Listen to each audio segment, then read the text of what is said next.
ఈ బాలాజీ నాయకు తర్వాత రామావతు మధు నాయకు వాళ్ళు ఎవరు కాదు, మా ఊరు వాళ్ళు.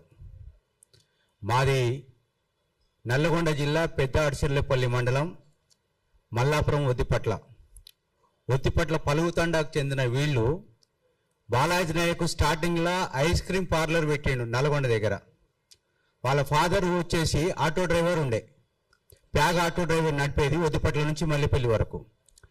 ఆ ఐస్ క్రీమ్ పార్లర్ నుంచి జనాల దగ్గర వడ్డీకి డబ్బులు తీసుకొని ఈ విధంగా ఆయన మోసం చేసిండు.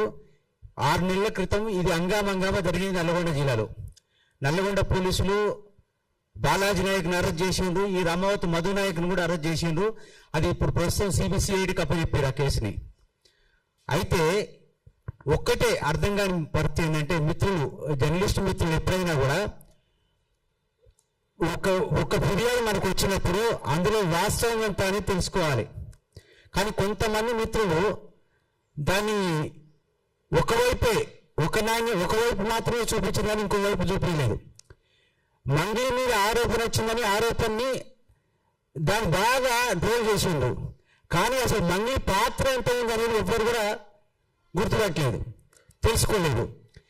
ఇక్కడ జరిగేది ఏంటంటే, ఎవరైనా కూడా ఇప్పుడు కేసీఆర్ ఉన్నారండి, కేసీఆర్ పేరు చెప్పి నేను పోతే డబ్బులు ఇస్తారండి? ఒకవేళ డబ్బులు నేను తీసుకున్న కేసీఆర్ బాధ్యత అవుతారు దానికి? ఇప్పుడు రేవంత్ రెడ్డి గారు నాకు ఫ్రెండ్, రేవంత్ రెడ్డి గారి పేరు చెప్పి నేను పోతే నాకు డబ్బులు ఇస్తే రేవంత్ రెడ్డి గారు బాధ్యత అవుతారా?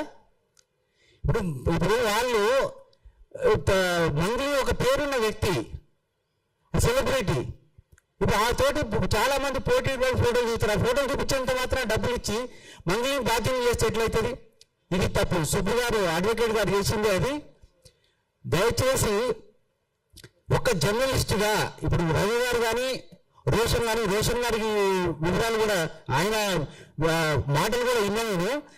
రోషన్ గారు చాలా ఆవేశంతో అంటుండు, బాధితులకు న్యాయం చేయడం ఎవరు అంటలేరు. నిజమైన బాధితులకు న్యాయం చేయాల్సిందే, వాళ్ళకు డబ్బులు దక్కాల్సిందే, ఎవరైతే వాళ్ళని మోసం చేస్తారో వాళ్ళు శిక్ష పడాల్సిందే. కానీ అందులో మంగళి పాత్ర ఎంత ఉందనేది తెలుసుకోవాలి. మంగళి పేరు ఇప్పుడు నిన్న రామావత్ మధు గారు అరెస్ట్ అయినప్పుడు రామావత్ మధు కూడా క్లియర్ చెప్పింది మంగళి పాత్ర లేదు అని. మంగళి ఇయ్యమన్నది కాదు, మంగళి గారు లేకపోతే ప్రాణశను రాసి ఇచ్చింది కాదు, మంగళి గారి దగ్గరకు వచ్చి వీళ్ళు హామీ అడిగినది కాదు, లేకపోతే మంగళి అకౌంట్లో వేసినది కాదు. అసలు ఎలాంటి సంబంధం లేదు మంగళికి. కానీ మంగళి ఎందుకు మధ్యలో తీసుకొచ్చారంటే, వాళ్ళ తమ్ముడితో ఆయనకున్న స్నేహం ఆధారం చేసుకొని మంగళిని బలిపోషణ చేసిండ్రు. ఇది తప్పు అంటున్నాం మనం. ఇది ఒక జర్నలిస్ట్గా దీన్ని పరిశోధన చేయాలి, వాస్తవాలు బయట పెట్టాలి, 2 వైపులు ఆలోచించాలి. అసలు మన దగ్గరికి ఒక కంప్లైంట్ వచ్చిందంటే, ఒక ఫిర్యాదు వచ్చిందంటే మనం చెప్తున్న ఎంతవరకు వాస్తవం అనేది గ్రహించాలి. గ్రహించకుండా ట్రోల్ చేసి బాధితుల తరఫున ఒకళ్ళతో కూర్చుకొని ఇష్టం వచ్చినట్టు మాట్లాడి ఆ ఫ్యామిలీని బజారు చేయడం అనేది మంచి పద్ధతి కాదు. ప్రస్తుతం ఈ కేసు నిన్న మధు అరెస్ట్ అయింది కనుక క్లియర్గా పోలీసు వాళ్ళకు కూడా అర్థమైపోయింది ఇందులో మంగళి ప్రమేయం లేదు అని. ఇక కొంతమంది ఉంటారు, వాళ్ళు ఏంటంటే ఒక వ్యక్తిని టార్గెట్ చేసి నాశనం పట్టించే ప్రయత్నం ఉంటారు. అలాంటి ప్రయత్నం ఇక్కడ జరుగుతుందని మేము భావిస్తున్నాం. ఎందుకంటే గిరిజన బిడ్డ అట్టడుగు వర్గాల నుంచి ఇప్పుడిప్పుడు ఎదుగుతున్న జాతి ఇది. అట్టడుగు వర్గాల నుంచి ఇప్పుడే ఎదుగుతున్న జాతి ఇది. ఆ జాతిని ఎదగకుండా కుట్ర పండుతున్న పన్నాగమే ఇది.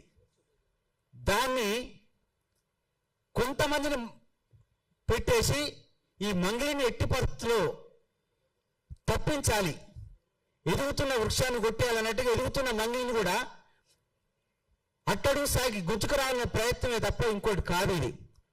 మా దగ్గర అత్యధిక వడ్డీ ఆశతోటి చాలామంది పిల్లిగొండ తండ, ఎర్రగొండ తండ, మల్లాపురం, వజ్రాపురం, తర్వాత పలుగు తండ, మా దగ్గర అక్కంపల్లి, పెద్ద అడిసెల్లపల్లి, అంగడిపేట ఇలాంటి గ్రామాలలో సుమారుగా 700-800 మంది జనాలు వడ్డీ ఆశ చూసుకొని 15 రూపాయలు 20 రూపాయలు ఆడజు ఆశ చూపిస్తే ఆ వడ్డీ ఆశకు భూముల్ని కుదవబెట్టి అమ్మి మార్టిగేజ్ చేసి ఇంట్లో ఉన్న బంగారం బ్యాంకులలో పెట్టి తీసుకొచ్చి రామావతు మధుకు రామావతు బాలాజీ నాయక్ ఇచ్చిండు, కానీ అందులో మంగళి ప్రమేయం లేదు.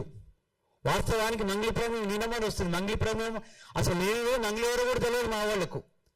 కానీ ఈ మంగళి తమ్ముడు శివ యొక్క దోస్తానని ఆసరా చేసుకొని వాళ్ళకి పరిచయాలు ఉండొచ్చు. పరిచయాలు ఎవరుకున్నామని అందరికుంటే పరిచయాలు, ఆ పరిచయాన్ని ఆసరా చేసుకొని మంగళిని లాగితే అంతో ఇంతో గుంజొత్తనే ఉద్దేశంతో ఈ ప్రయత్నం జరిగిందనేది మా భావన. దయచేసి ఇలాంటి ట్రోలింగ్ ఆపండి. ఒకవేళ నిజంగా మంగళి ప్రమేయం ఉంటే ఆ ప్రమేయం ఏముంది, సాక్ష్యాలు ఏమున్నాయి, మంగళి అకౌంట్కి ఏమైనా అమౌంట్ పోయిందా, లేకపోతే మంగళి హామీ పత్రం రాసిచ్చిందా, లేకపోతే మంగళి ఏమన్నా ఇవ్వమని చెప్పిందా? ఫోన్ సంభాషణ ఉంటుంది కదా, ఇవాళ కోర్టులలో ఫోన్ సంభాషణ కూడా నడుస్తుంది. అది ఏమనంటే బయట పెట్టి ఆమె మీద యాక్షన్ తీసుకుంటే బాగుంటుంది. కానీ ఇప్పుడు ఆళ్ళే సూళ్ళు లేదు కొడుకుపోడు సోమలింగం అని మంగళి తెర మీద తీసుకొచ్చి మంగళి ఫ్యామిలీని బదనాం చేయడం, వాళ్ళ కుటుంబాన్ని బజారు పాలు చేయడం అనేది మంచి పద్ధతి కాదు. దయచేసి కొంతమంది అంటే ఒక ఇద్దరు మీడియా మిత్రులు మరి రేటింగ్ కోసమా లేకపోతే పాపులారిటీ కోసమా తెలియదు, కానీ ఒకసారి పాపులారిటీ వచ్చింది. అది బీఆర్ఎస్ హయాంలా సూర్యాపేటలో జరిగిన ఇన్సిడెంట్తో పాపులారిటీ వచ్చింది. సరే నువ్వు ఆ విధంగా కొనసాగుతున్నావు, కానీ ఈ తప్పుదో పోయి పాపులారిటీ సంపాదించుకుంటామంటే అది ఎప్పటికీ ఉండదు. అది కొన్ని రోజులు మాత్రమే. స్టాండర్డ్ ఉండాలంటే నిజాన్ని నిర్భయంగా బయటపెట్టు. అబద్ధాలు ఎన్ని రోజులు ప్రచారం చేస్తాం, ప్రచారం చేయలేం, అది నిలకడ కూడా ఉండదు. అందుకని దయచేసి ఇలాంటి ప్రయత్నాలు మానుకోవాలని విజ్ఞప్తి చేస్తున్నాం. రెండోది, ఎవరైతే అప్పులు ఇచ్చిన బాధితులకు న్యాయం జరగాలంటే అప్పులు తీసుకున్న వాళ్ళని నిజంగానే శిక్షించండి, వాళ్ళని బంధించండి, వాళ్ళకు శిక్ష పడేటట్టు చేయండి, వాళ్ళ నుంచి డబ్బులు వసూలు చేసి ఇవ్వండి. ఎవరు మంగళి అడ్డు చెప్పరు, లేకపోతే గిరిజన సమాజంలో ఎవరు ఎక్కడ అడ్డు చెప్పరు, మీకు అండగా ఉంటారు.